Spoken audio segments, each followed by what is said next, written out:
عليكم. اهلا. ازيك يا امان؟ معلش اتاخرت شويه. ازيكم يا شباب؟ ايه يا دي النور.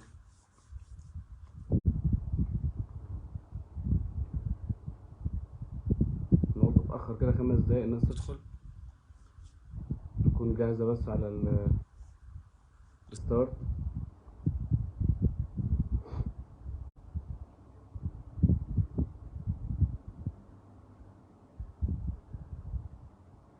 يا دي النور. اهلا اهلا ستة كويس. ازيك يا اسلام؟ يعني الحته اللي في الاول دي تبقى خفيفة شوية ان احنا ننتظر كده، بس معلش يعني فرصة ان انا ارحب بيكم. اهلا بيكم. عندي الرجي كده من البيتس فعناية. مبهدلاني شوية. اهلا بيكم. كبرنا. طيب 9 كويس.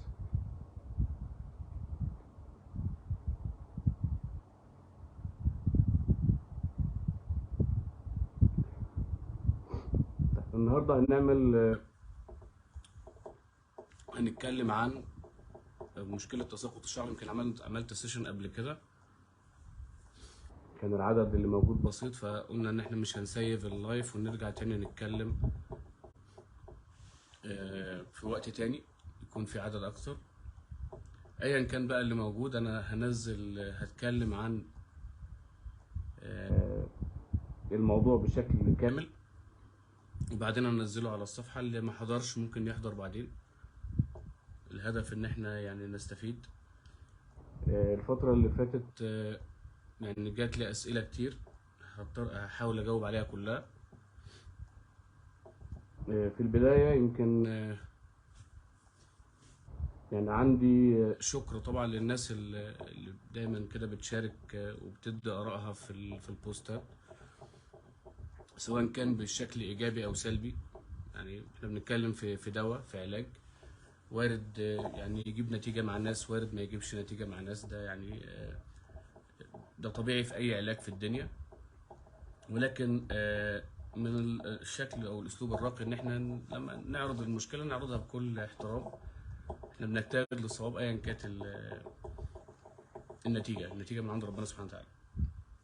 فيعني ده يعني شكر للناس المحترمه اللي دايما بتشارك بشكل ايجابي، وعتبي طبعا على الناس اللي بتبقى داخله مش عارفه احنا بنتكلم في ايه، وبرده كل همها ان هي عندها معلومه معينه، رافضه ان هي تغير المعلومه، وبتبدأ تهاجم وتبدأ تقول كلام مش كويس لا يتناسب أبدا مع يعني مع عاداتنا وتقاليدنا ومكانتنا يعني كبشر. يعني احنا كلنا ناس، كلنا بشر، وكلنا يعني في مهمة بسيطة في الدنيا. احنا عايشين 5 دقايق، دايما بقول الكلام ده، عايشين 5 دقايق. هدفنا نخدم بعض ونتقي الله سبحانه وتعالى وربنا يكرمنا ان شاء الله كده ويجمعنا في جنته باذن الرحمن. طيب، فالناس طبعا اللي عملت تعليقات سيئة ومن غير ما تفهم، من غير ما تتكلم، من غير حتى ما أنا يعني باب مفتوح على طول. أي حد بيبعت لي في أي وقت، أنا أو الدكاترة بنرد، وبنرد باستفاضة. ممكن نتكلم في التليفون مع أي حد فترة طويلة. محدش بيعمل الكلام ده على فكرة، بس إحنا يعني الهدف كل واحد ليه حق عندنا أيا كان الموضوع. ولازم دايما كده إن إحنا يعني الناس كلها تبقى تشعر بالثقة، وتشعر إن هي بتتعالج بشكل مظبوط. طيب، فطبعا الناس اللي عملت تعليقات وحشه طبعا احنا بنعتذر عن البلوكات اللي اتعملت. يعني فقدوا فرصه ان هم يعرفوا معلومه، او فقدوا فرصه ان هم ممكن يستفيدوا من الكورس العلاجي اللي احنا بنقدمه. في الصفحه يعني. طيب بشكل سريع طبعا احنا يعني مش عايز يعني اتعمق في المقدمه دي. اهلا بيك، اهلا بيك يا محمد. أه، هتكلم بشكل سريع. قبل ما نتكلم في مشاكل الشعر لازم نعرف الاول انواع تساقط الشعر. انواع تساقط الشعر لو هنقسمها عباره عن حاجتين، نوعين اساسيين. انا قلت الكلام ده بس هعيده تاني. بشيء من التفصيل. تمام. تساقط بيسموه نون سكارنج الوبيشيا، تساقط غير ندبي. وتساقط ندبي اللي هو سكارنج الوبيشيا. سكارنج الوبيشيا ان البصيلات ماتت فيه. تمام. تساقط تليفي او ندبي. والتساقط الغير تليفي او الغير ندبي ده تساقط عادي، بيندرج من تحته انواع كتير. التساقط الندبي ده بيكون لو كده، لو بصيت على شكل الفروه او الصلع هتلاقي مفيش مسامات، ممكن تلاقي العروق والاورده باينه. تمام. البصيلات بتكون مختفيه تماما، مفيش مساحه للبصيلات. لو عملنا بالدرموسكوب بصينا كده او تراكوسكوبي هتلاقي ان مفيش بصيلات. ده بيحصل ايه؟ بيحصل تليف في بدايه المرض، تليف للبصيلات نفسها، وبتعمل كده قشره حوالين الجذور بتاعه البصيلات بتاعه الشعر، والشعر بيقع ما بيطلعش مكانه. طبعا ده مرض مناعي، جهاز المناعه بيهاجم البصيلات، فبالتالي بيؤدي الى ان البصيلات دي بيحصل لها تليف. لو ما اتعالجتش في اول سنه، الحالات دي لو ما اتعالجتش في اول سنه خلاص بيحصل تليف. في دكاتره تقول لك لا انا ازرع، وفي دكاتره تقول ما ازرعش. الدكاتره اللي بتقول ازرع، بزرع بس انا ممكن عشان الجهاز المناعي هيرجع تاني يحارب او يهاجم البصيلات دي، فانا بالتالي محتاج ادي ادويه توقف او تتحكم في الجهاز المناعي في المناطق دي. ففي مراهم معينه بتتاخد. الدكاتره طبعا البروفيشنال في الحاجه دي بيبداوا ان هم يستخدموا المراهم والبيشنت يرجع في الحاله الطبيعيه. زي حالات ايه؟ انحسار خط الجبهه الامامي عند النساء بيسموه فرونتال فابروزنج الوبيشيا، لايكن بلانو بايلاريس الحزاز، عندك اللي هو سايكتريشال الوبيشيا. في امراض كتيره جدا بتبقى بهذا الشكل. اللوبس، الذئبه الحمراء في الراس، كل الحاجات دي الالتهاب لما بيحصل لو ما اتعالجش بنفقد البصيلات. طيب يبقى ده كده التليفي. يبقى احنا كده بنحاول ان احنا نعالج في اول سنه. لو ما اتعالجش للاسف البيشنت، وفي حالات كتير انا شفتها بهذا الشكل، يعني ممكن يكون برضو بنات يعني بهذا الشكل، شكل بتبقى صعبه جدا. النوع الثاني من التساقط، تساقط اللي هو نون سكارنج الوبيشيا، التساقط الغير تليفي او الغير ندبي. وهنا يندرج بقى تحته التساقط الوراثي. هنحاول برضو اجمع كده الثعلبه، التينيا، والتساقط التفاعلي. طيب الثعلبه دي عباره عن ايه؟ الثعلبه ان دايره في الراس بتقع، شعر منها بيقع مره واحده وبتبقى مكانها ناعم. خلاص يبقى ده الجهاز المناعي بيروح يحارب المناطق دي، وبالتالي المنطقه دي بيتعامل معاها ان هي منطقه عدائيه. ففي منها الثعلبه الجزئيه والثعلبه اللي هي الشامله، الجسم كله بالحواجب بشعر الجسم. طيب هنا بنتحكم في الجهاز المناعي ايا كانت بقى طريقه الكورس العلاجي. في كورس مطول من كذا علاج بنستخدمها علشان احنا نتحكم في الجهاز المناعي بحيث ان هو ينسى المنطقه دي ويرجع الشعر يطلع تاني. لو انا قعدت عندي ثعلبه بقالي 10 سنين 15 سنه ممكن اعالجها في شهر. وفي حالات عندي على الصفحه استاذ احمد كوكي وبعض الناس اللي حبايبنا، يعني ربنا يتم عليهم دايما كده السعاده والهنا، يعني تم شفاهم من الثعلبه، وكانت اكتر من 15 سنه. طيب التينيا نفس الثعلبه بالظبط، بس بتكون فطريات واكله الشعر، فالارضيه بتبقى ناشفه ويبقى فيها حكه وقشره وبيبقى معروفه. التينيا كابيتس عند الاطفال بالذات بتبقى باينه. التينيا مجرد ما بندي كورس علاج للتينيا، طبعا الكورس ده مختلف عن ده، يعني الناس اللي ما بتعرفش تميز ما بين الثعلبه والتينيا، الدواء بتاع ده بيعكس تاثير الدواء بتاع ده. تمام. فالنهارده التينيا ليها كورس علاجي، بتاخد دواء خلاص بتخف في ايه. الله يبارك فيك يسو. تمام. طيب ده بالنسبه للتينيا. بالنسبه للتساقط التفاعلي، التساقط التفاعلي ده بيحصل امتى؟ النهارده عندي امتحانات مثلا، جالي ستريس، بعدها بثلاث شهور بيحصل تساقط للشعر بيسموه التوليجين افلوفيوم. التساقط ده بيكون في كل الشعر، ما بقاش متركز في حته واحده. ده اللي نقدر نميز ما بين التفاعلي والتساقط الوراثي. هنا بقى نبدا نتكلم في الحته دي، لان الناس هتيجي تسال او الاسئله اللي جات لي ازاي بتعرف تميز ما بين التساقط الوراثي والتساقط العادي. اوكي. يبقى التساقط التفاعلي اللي هو بيحصل فيه ان التساقط بيبقى في الشعر كله بعد الحدث بثلاث شهور. بعد الحدث بثلاث شهور عملت دايت، عملت تكميم معده، حصل لي حادث او مشكله نفسيه، بعد 3 شهور بيحصل تساقط، بيقعد 6 شهور، بعد 6 شهور بيختفي، الشعر بيرجع طبيعي، بتبقى سيلف ليميتد. احنا في الفتره دي بنعالج ليه؟ علشان نقصر الفتره، بدل ما هي 6 شهور لا نخليها شهرين، نخليها شهر. اوكي. طيب التساقط تاخد عدى بقى وسرح وبقى اكتر من سنه، هنا دخلنا في مشكله تانية، نبدا نشوف المشاكل الداخليه ايه، لان لو مفيش مشاكل داخليه يبقى في الغالب تساقط وراثي، اندروجينيك جينيتك الويشن. طيب النهارده التساقط الوراثي بنعرفه ازاي؟ مفيش تحليل بنعرف منه اذا كان الشخص عنده وراثي ولا لا، قولا واحد. بتتعرف ازاي؟ بتتعرف بالدرموسكوب، بتبص كده بتلاقي البصيله نفسها كان بيطلع زمان منها 3 4 شعرات، اوكي، بسمك محترم، ما عادش خلاص، بقت البصيله بيطلع منها الفوليكولار يونت بيطلع منها مثلا شعرتين او يعني 3، وتلاقي الشعرايه رفيعه بدات تفقد السمك بتاعها، بيسموها فالس هير. هنا نتيجه ان هرمون الصلع قفل التغذيه بتاعه الشعر. طبعا القصه دي هشرحها بالتفصيل ازاي بيحصل صلع وراثي، ولكن يبقى لازم نعرف ان احنا النهارده عشان نعرف اذا كان عندك صلع وراثي ولا لا بنسال 4 اسئله بعد ما بنعمل الدرموسكوب. تمام، طبعا هو بيأكد هل في حد في العيله عنده صلع، الوالد، العم، الخال، الام، الجد من ناحيه الام، يبقى ده 1. 2 التساقط في مناطق اكتر من مناطق، واحد عنده صلع في المنطقه دي وجاي بيقول يا دكتور انا حطيت جل ومن الجل ومن ميه مالحه. لا يا حبيبي مفيش جل وميه مالحه. اقفل وافتح تاني عشان عشان الصوت مش واضح. اوكي. طيب ما قلتوش ليه؟ انا مش شايف.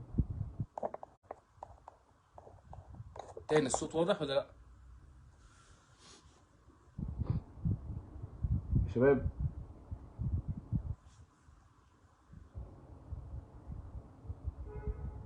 طيب الصوت واضح، اوكي. على صوته طيب. طيب يبقى بالنسبه للتساقط الوراثي في 4 اسئله بنسالهم، اوكي. الفاميلي. 2 التساقط في مناطق اكتر من مناطق يبقى وراثي. تمام. التساقط اكتر من سنه يبقى وراثي خلاص. لو مفيش سبب عضوي زي ايه هنقوله. تمام. زي مثلا واحده عندها تكيسات على المبايض، الاستروجين بيقل، التستوستيرون بيكون فري زياده، خلاص ممكن يحصل تساقط هنا وراثي، فلازم نعالج تكيسات المبايض.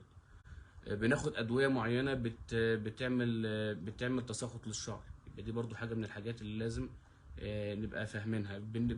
مثلا مشكله في بنورك يا احمد، مشكله في الغده الدرقيه، بنعمل تحليل التي اس اتش تي 3 تي 4 ونعرف اذا كان في مشكله في الوظائف بتاعه الغده ولا لا، لان لو في مشكله بنرجع نعالج المشكله دي الاول. اوكي. طيب السؤال الرابع، خدنا علاج خفينا، وقفنا العلاج الشعر رجع وعي تاني، ده وراثي. طيب هو معلش السؤال، هو التساقط الوراثي النهارده لازم لو احنا خدنا علاج وخفينا وبنور لو احنا خدنا علاج وخفينا ووقفنا العلاج الشعر هيقع؟ ليه؟ مش عشان العلاج، وهنا هنتكلم في نقطه مهمه جدا كتير من الشباب ما يعرفوهاش. النهارده في صفحات الزراعه، طبعا انا بقالي فتره بقلب كده بتفرج على الناس بيقولوا ايه، مينوكسيديل، لا اوعى تاخد مينوكسيديل عشان يوقع شعرك لما تسيبه. ماشي، كلام جميل، هو بيحصل، بس بيحصل ليه؟ لان ببساطه الصلع الوراثي مرض مزمن زي السكر والضغط، حاجه جينيه اللي بيحصل فيها كالاتي: هرمون الذكوره تستوستيرون بيتحول لداي هيدرو تستوستيرون، طبعا بيفرز في الرجال والنساء والاطفال. تمام. في المبايض عند النساء وفي التستس عند الرجال. بيتحول التستوستيرون للداي هيدرو تستوستيرون عن طريق انزيم اسمه 5 الفا ريدكتيز انزيم، ده الانزيم اللي بيحول التستوستيرون للداي هيدرو تستوستيرون. تمام. وده بيروح يعمل ايه؟ يروح يعمل تليف في الاوعيه الدمويه للبصيلات، فالدم ما عادش بيدخل زي الاول، الدم اللي واصل للبصيلات ما عادش بيدخل زي الاول، فيحصل ايه؟ التغذيه تقل، فالشعريه يحصل تبقى فالس هير، الشعريه تبقى رفيعه، تقول يا دكتور شعر بدا يخف. طب ما بدا يخف وبقاله فتره طويله، ليه؟ لان حصل الهرمون ده عمال شغال، عمال يعمل تليف في الاوعيه الدمويه، فبالتالي الدم اللي داخل بيبقى بسيط. ده واحد. تاني حاجه، كل بصيله ماسك فيها عضله صغيره اسمها اريكتايل ماسل. العضله دي وظيفتها ايه؟ مش في تساقط طبيعي يومي؟ اوكي. التساقط ده بيحصل ازاي؟ الشعرايه جه وقت وفاتها، يعني عمرها مثلا 5 سنين، وفي اليوم ده خلاص هتموت الشعرايه. في عندنا 100,000 شعره في راسنا، في اليوم ده كل شعرايه تاريخها يعني تاريخ وفاتها غير تاريخ اللي جنبها، كل واحده ليها انجين فيز بتاعتها. تمام. جه وقت وفاه الشعرايه دي، ايه اللي بيحصل؟ العضله اللي هي ماسكه البصيله اسمها اريكتايل ماسل، بتقوم شاده البصيله فصلها من الأوعية الدمويه، تفضل متعلقه ميته 3 شهور، تسرحي تقع، التساقط اليومي بقى. تمام. فاحنا ما بنحسش بيه ليه؟ لان خلال 3 4 شهور بيتكون بيبي هير جديد اللي هو زق الشعرايه الميته دي وقعها. فالنهارده احنا بنتعالج واحنا يعني بشكل طبيعي ما بنحسش بالتساقط اليومي اللي بيحصل. ولكن في الصلع الوراثي الدي اتش تي هرمون ده لما بيلمس العضله دي، العضله بتتجنن، بتقوم فاصله الاوعيه، الفاصله البصيله الشعرايه كده من جذورها. تمام. وتموت بدري. فعندنا شعر بيموت بدري، والدم ضعيف، حصل اتقفلت، مفيش فيه دم بيوصل عشان يكون شعرايه جديده، فبالتالي اللي بيقع اكتر من اللي ايه بيتكون. تلاقي 30 40% من شعرك بدا يقع، وبعدين حصل عندك ما يسمى الصلع الوراثي. تمام. طيب ممكن يكون هرموني، ممكن يكون هرموني، عندها تكيسات على المبايض حصل لها الحوار ده عادي جدا، ولا في وراثه ولا حاجه، بس مجرد ما يتعالج خلاص. لو ما اتعالجش هنفضل في المشكله دي على طول، هنفضل واخدين علاج عشان ما نوقفش العلاج. طيب النهارده في حاجه جينيه زي السكر والضغط، ينفع ان انا ابطل علاج؟ لا، قولا واحدا. يعني النهارده انا هوقف المينوكسيديل، مشاعري هيقع لان الهرمون شغال، يبقى انا لازم اعمل ايه؟ اوقف الهرمون. لو انا عايز اعمل سحب للمينوكسيديل، لازم اوقف الهرمون عشان خاطر ادي مساحه ان ما يحصلش المشاكل اللي كان يعني الشعر اتعرض ليها. يبقى دي عندنا مشكلتين بيحصلوا بسبب هرمون الدي اتش تي. تاني بيقرر ان عندي حساسيه هي جيوب انفيه والعين. فانا النهارده يعني ما كانش المفروض اطلع، بس ما دام خدنا موعد لازم ان احنا نلتزم بيه، فعذرا يعني. وكمان عندي حساسيه من القطط وبعدين حواليا يعني، الاولاد بقى. تمام ماشي. 19 واحد 20. اهلا بيكم. ممتاز. يبقى احنا النهارده في مشكلتين اتكلمنا عنهم بسبب هرمون الدي اتش تي. المشكله الثالثه جدار الشعر، الشفط، جدار البصيله بيبقى عامل زي المشبك، بيمسك الشعرايه بيحضنها كده. تمام. الله يسلمك، الله يسلمك يسو. اللي بيحصل مع وجود الدي اتش تي هرمون بيبقى فيه بيبقى الجدار صلب، فما بتبقاش عامله زي المشبك، والشعرايه بتبقى رفيعه بسبب هرمون الدي اتش تي. خلاص بيبقى سهل جدا ان يحصل لها ان هي تقع من اي سرحتي مش عارف ايه، شده بسيطه كده ممكن الشعر يقع. يبقى احنا النهارده دي تالت حاجه بتحصل. رابع حاجه بيعملها الدي اتش تي هرمون، ودي اصعب حاجه، وده طبعا بنتكلم ان 80% من مشكله الصلع الوراثي المشكله هنا. ازاي ان انت تتحكم في الحته دي؟ لو اتحكمت فيها عالجت. عشان كده يا جماعه لما بتكلم على كورس علاج انا مش بتكلم على دواء، انا بتكلم على كورس علاج، وكل الكورس ده كل علاج ليه دور فيه. وبنشرح يعني بحب، وبنشرح باستفاضه للناس عشان تبقى فاهمه. فمجرد ان حد يخش ويشتم يعني ويقول كلام، انا عارف ان الاريا دي اريا سنسيتيف جدا وما حدش وصل لحاجه في العلاج، انا فاهم جدا حاجه زي كده، واللي بيسال بجاوبه، ولكن يعني اتمنى ان الناس تسال يعني باخلاقها وبذوقها يعني. تمام. طيب يبقى احنا كده بنتكلم في المشاكل اللي بيعملها الدي اتش تي هرمون. تمام. اخر مشكله قلتها ان هو بيروح عند المستقبلات بتاعه البصيله، مستقبلات هنا هنقول دي المستقبلات. تمام. ويقفلها. فالدم اللي داخل الضعيف اصلا، التعبان اللي ما فيش فيه بلازما اصلا ب5 جنيه، مش عارف يدخل حتى الغذاء اللي موجود فيه. الصوره واضحه. فبالتالي انت عندك الشعر ما بيوصلوش دم، ما بيوصلوش غذاء. عضله بتاع اللي ماسكه البصيله عماله كل شويه تتشد، مش مديها مساحه حتى ان يحصل نمو للشعر او ان هي تفضل موجوده. يبقى ده مشكله الصلع الوراثي. ما اقدرش اخد علاج حتى لو انا خدت مينوكسيديل. المينوكسيديل بيعمل ايه؟ ايه دور المينوكسيديل؟ موسع للاوعيه الدمويه، بيفتح الطريق فالدم بيدخل يغذي البصيلات بس. تمام. استاذ سعيد ازيك؟ تمام. يبقى دي نقطه مهمه جدا. هو بيعمل ايه؟ بيعمل توسعه للاوعيه الدمويه، فبيدخل الدم للبصيلات. طيب هل بيمنع هرمون الدي اتش تي؟ لا.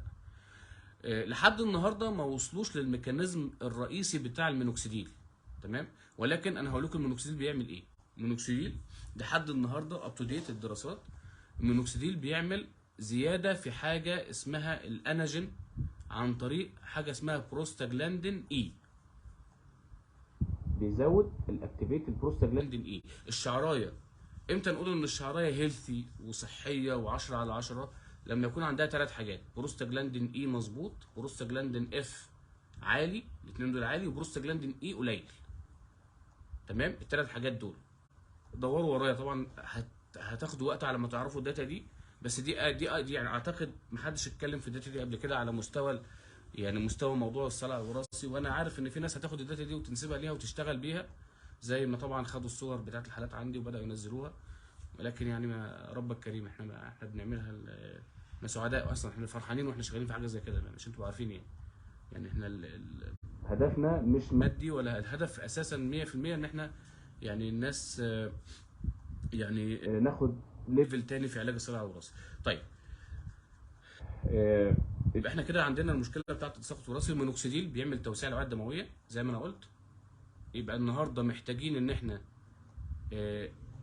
نغذي الدم ده بغذاء كويس عشان نقدر ان احنا نوصل البصيلات بلازما ريتش بالنيوترنتس. فالنهارده بندي مكمل غذائي عشان ندعم البلازما، ده واحد. اتنين، بندي مينوكسيديل عشان نوسع الطريق للاوعيه الدمويه. ثلاثه، بندي حاجه تقفل هرمون الدي اتش تي.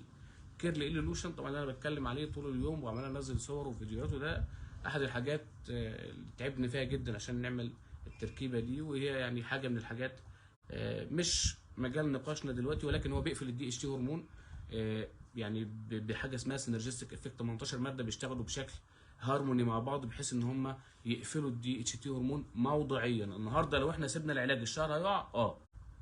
اي علاج في كوكب الارض لو خدته للصلع الوراثي ووقفت العلاج شعرك هيقع. ما تجيش تقول لي، وده كل يوم بشوفه. الله يرضى عليك يا اسلام، ما تحبش منك ابدا، من ذوقك من ذوقك. والله يا جماعه انا بشكركم. انا اي حد قال كلمه جميله انا يعني بس عشان ما اقطعش الشرح، بس والله على دماغي. ميرسي جدا ليكم، ناس محترمه والله، منورين. طيب يبقى دلوقتي اللي هيقول لك ان انت هتاخد العلاج ده وشعرك مش هيقع بعد ما تخف ده كذاب نصاب. كل الناس اللي على النت انا دخلت بسال الشركات كلها، بسال انت بتعمل ايه، واقعد اسال عشان اعرف المعلومات اللي موجوده حقيقي ولا لا. الناس مش فاهمه حاجه، ودكاتره ودكاتره. يعني انا النهارده اتفاجئت ان في صيدلي كاتب انا صيدلي بنفس اللفظ قبل ما اطلع لايف. يعني انا حتى مسحت الكومنت بصراحه، يعني ما بحبش كده، بس للاسف كومنت مش في مكانه. انا صيدلي وايه الضحك ده، وبقول لكم يا جماعه مفيش الكلام ده. طب يا اخي انت عندك مشكله ومحتاج تعرف المعلومه، خش على الخاص. اديك من خبرتي، انا راجل عندي 20 سنه خبره، اديك سنتين ثلاثه في التليفون، ما عندكش مشكله. يعني تسرع وحش، وشباب صغير طبعا محتاج مع الوقت ان شاء الله يعني هيتعلموا يعرفوا طبعا الحاجات الجديده. طبعا العلم كل يوم في تطور، وكل يوم في داتا جديده بتنزل. تمام. يبقى النهارده بنتكلم عن المينوكسيديل عشان ما اطولش اكتر من كده. المينوكسيديل هو موسع للاوعيه الدمويه، وده العلاج رقم 1 ابروفد من الاف دي اي، هيئه الغذاء والدواء الامريكيه، في علاج الصلع الوراثي. تمام. الحاجات اللي بتقفل هرمون الدي اتش تي، الحاجات اللي واخده ابروفال: الفيناسترايد. الفيناسترايد ده بيشتغل نون سيلكتيف، انا شرحت في اللايف اللي قبل كده. نون سيلكتيف يعني بيشتغل على الدي اتش تي هرمون اللي في الراس، وبيشتغل في الدي اتش تي بالنسبه للذكوره بالنسبه للرجل، فبيعمل ضعف انتصاب ويعمل مشاكل كتيره ذكوريه جدا. واساسا هو ابروفد 5 مللي في حالات البناين بروستاتيك هايبربليجيا، تضخم البروستاتا. فيعني هو يتاخد من الاخر وابروفد 1 مللي في حالات الصلع الوراثي. ولكن طبعا مشاكل الجنسيه كتيره جدا بالنسبه للشباب اقل من 40 سنه. لا ينصح ابدا ان هو ياخد الحاجه زي كده. ممكن ياخد بعد كده ما عندوش مشكله، عشان نتجنب المشاكل اللي ممكن تحصل. تمام. مش عايزين نعالج فوق ونبوظ الدنيا. ماشي. يبقى ده بالنسبه لنا العلاجات اللي بتستخدم. ايه العلاجات اللي بتستخدم في الصلع الوراثي؟ قلنا المينوكسيديل، الفيناسترايد، والمكملات الغذائيه اللي بتدعم البلازما. طيب النهارده هنتكلم، يعني هقول نقطه يعني مهمه كده بالنسبه لجلسات البلازما. ايه دور جلسات البلازما؟ النهارده رحت الدكتور قال لي انا اعمل لك جلسه بلازما. احنا لازم برضو نفهم جلسه البلازما بتعمل ايه، وهل هي مفيده ولا مش مفيده. النهارده انت عندك الدكتور بياخد من ايدك بلازما يحطها في راسك، صح؟ طيب ما هي راسي موجود. موجوده على جسمي، ما راحتش ليه البلازما في الدم وسافرت وراحت؟ لان في تليف في الاوعيه الدمويه زي ما انا قلت، فالدكتور عارف ان الدم مش هيوصل. تلاقي بتاخدي مالتي فيتامينز، عماله تاخدي بيرفكتيل وعماله تاخدي هير تونيك بقالك 3 4 شهور، وشعر الجسم عندك بيزيد. جلسات الليزر عندك كل جلسه وجلسه يعني ما فيش، تصحى الصبح تلاقي شعر طلع. ليه؟ لان ما في جسم، وشعر الراس فاضي. او انت برضو نفس الكلام، شعر الجسم بيزيد وشعر الراس فاضي. ليه؟ لان ما فيش حاجه بتوصل، اللي بيروح بيرد تاني للجسم، بيمتصه، الخلايا التانيه بتمتصه، واحنا اللي احنا عايزينه ما فيش، لان في تليف في الاوعيه الدمويه. فالدكتور بياخد من ايدك ويحطه في راسك. يبقى ده حل مؤقت مش حل دايم. تمام. يبقى انا النهارده امتى استخدمه؟ والله واحده عندها تساقط تفاعلي، عملت تكميم معده وجالها وخست جامد وشعرها وقع، ممكن احنا ندعم البلازما دلوقتي. حد عنده نقص في الحديد، نقص في الفيتامينز، ممكن ان احنا نحقن البلازما دي، هتساعد. تمام. وهتعمل ريكفري سريع. ولكن في حالات الصلع الوراثي هي حاجه اضافيه مش حاجه اساسيه في العلاج. يبقى ناخد بالنا من النقطه دي. يبقى دي كده بالنسبه لي علاجات الصلع الوراثي. تمام. المينوكسيديل هنتكلم عنه طبعا في كذا نقطه. طيب ممكن يظهر من سن كام؟ يعني احد الاسئله ازاي نعرف انه وراثي. اوكي. وبيظهر الصلع الوراثي من سن كام؟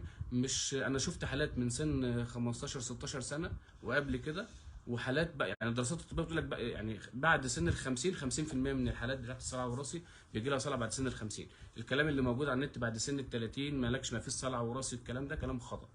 تمام. يعني في يعني على النت على الجروبات يقول لك بعد سن ال 30 ما فيش صلع وراثي، منتشر قوي الجمله دي. الكلام ده غير سليم.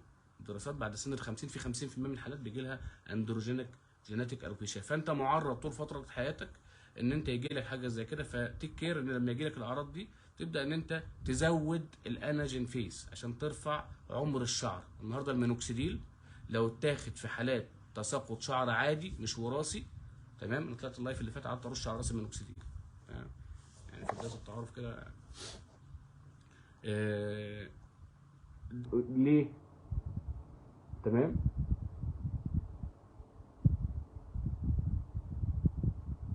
في حالات التساقط سوري، في حالات التساقط التفاعلي لو انا حطيت مينوكسيديل ما فيش اي مشاكل، ممكن استعمله 3 شهور زي ما انا عايز. وقت ما بطله مش هيحصل تساقط لان هو موسع الاوعيه الدمويه، هو عباره عن بيغذي الشعر.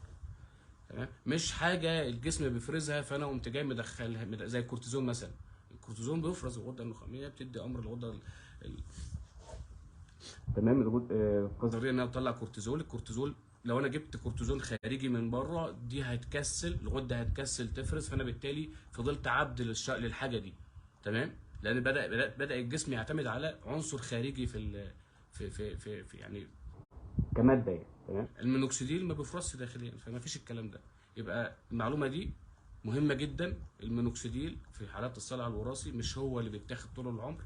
اي دواء فعال خدته في الصلع الوراثي لازم، او التساقط الهرموني ايا كان، طول ما السبب موجود المينوكسيديل بيحميك. اول ما تشيل ايدك من المينوكسيديل زي لعبه شد الحبل كده، الهرمون بتاع الصلع شغال والمينوكسيديل بيضخ دم، اللي يكسب. تمام. في ناس بقى هرمون الصلع ده قوي جدا قوي جدا، المينوكسيديل مش قادر يجيب نتيجه معاه، تضخ دم زي ما تضخ تلاقي البيبي هير صغير ما بيطولش. ودي الشكوى يعني 95% من البيشنت اللي بيجوا اساسا بيتعالجوا بيبقوا واخدين مينوكسيديل ومفيش نتيجه. بيقول لي دكتور البيبي هير صغير ما بيطولش، ووقت ما ببطل زهقت بقالي سنتين 3 بستخدم مينوكسيديل. ما انت شغال غلط. ما هو المينوكسيديل بيضخ دم على الفاضي. اوكي. ما هو انت لازم تضخ دم معاه محمل البلازما، غذاء في البلازما. لو قعدت تاكل ب 10000 جنيه في الشهر مش هتوفي البلازما الغذاء، فلازم تجيب مكمل غذائي محترم عشان يعمل بلازما، وتوسع له الطريق عشان يوصل لحد البصيلات، وتدي حاجه توقف الدي اتش تي هرمون عشان تفتح مستقبلات. هنا بقى المشكله، هنا بقى 80% من الحل ان انا افتح المستقبلات فادخل الغذاء، فالشعرايه تاخد الكراتين بتاعها فسمكها يزيد، الطول بتاعها يزيد، ما تقصفش. اللي كان بيحصل لك يا دكتور شعر بيقصف، شعر بقى خفيف ومقصف، ما هو طبيعي لان الغذاء ما بيوصلش للاطراف خلاص كده. تمام. يبقى دي حاجه. وخفيف لان بسبب مشكله دايما كده لما شعر خفيف وفي فراغات دماغك تروح على طول، او دماغك تروح على طول ان في مشكله يا اما هرمونيه يا اما وراثيه، اللي هو الدي اتش تي هرمون. خلاص. يبقى احنا كده اتكلمنا عن المينوكسيديل. المينوكسيديل كان بيستخدم اساسا لعلاج ارتفاع ضغط الدم، ولقوا ان من اعراضه الجانبيه ان هو بيتحول من اعراضه الجانبيه ان هو بيطلع شعر في الجسم، فعملوا منه فورمه ان هو يستخدم للشعر. طيب في ناس تقول لك الاعراض الجانبيه بتاعت المينوكسيديل. تمام، الاعراض الجانبيه للمينوكسيديل اي دواء في الدنيا ليه اعراض جانبيه، وفي حاجات كومن وفي حاجات فيري رير نادره جدا، وفي حاجات يعني بتتقسم بهذا الشكل. المينوكسيديل اعراض جانبيه من 1 ل 5%، والاعراض الجانبيه بتاعته يا اما هيرسيوتيزم، بيطلع شعر زياده في الوجه، تمام، او في المناطق اللي هي في بعض النساء بتشتكي. ودي بنتكلم برضو يا جماعه من 1 ل 5%، ما نبقاش ايه، ما نحط السقف عالي